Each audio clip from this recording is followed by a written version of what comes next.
Parts required: Arduino board, breadboard, jumper wires, LED, momentary tactile 4-pin. Push button, 10K ohm resistor, 220 ohm resistor.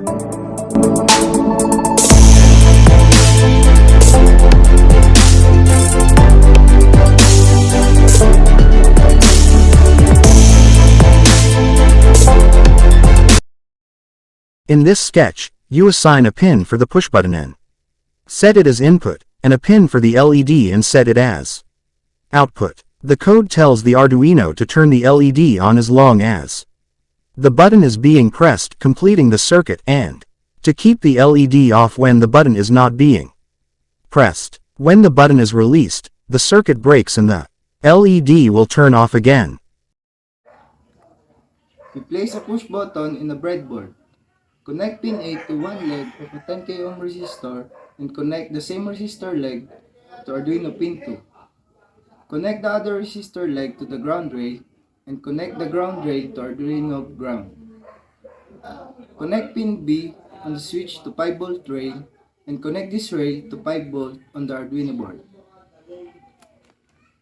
We added the LED to the breadboard and connect the longer leg to Arduino pin 13 via a 220 ohm resistor and connect the shorter leg to the ground.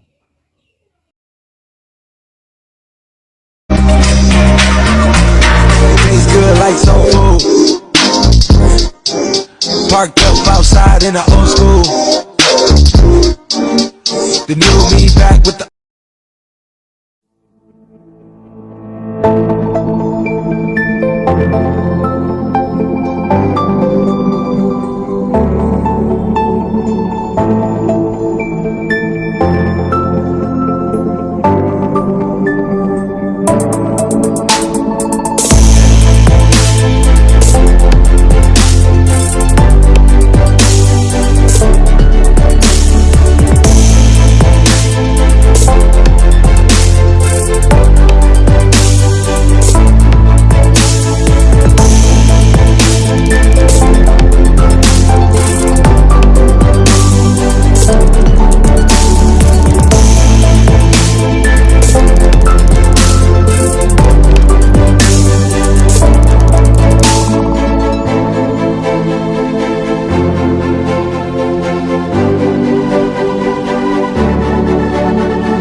Hindi kailangan ng kape ang Eric. Ulanan ba?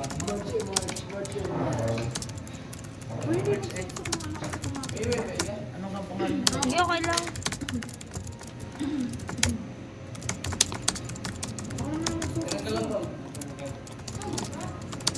Nasa ka na si guys? Ito! Juling eh. Masama yun.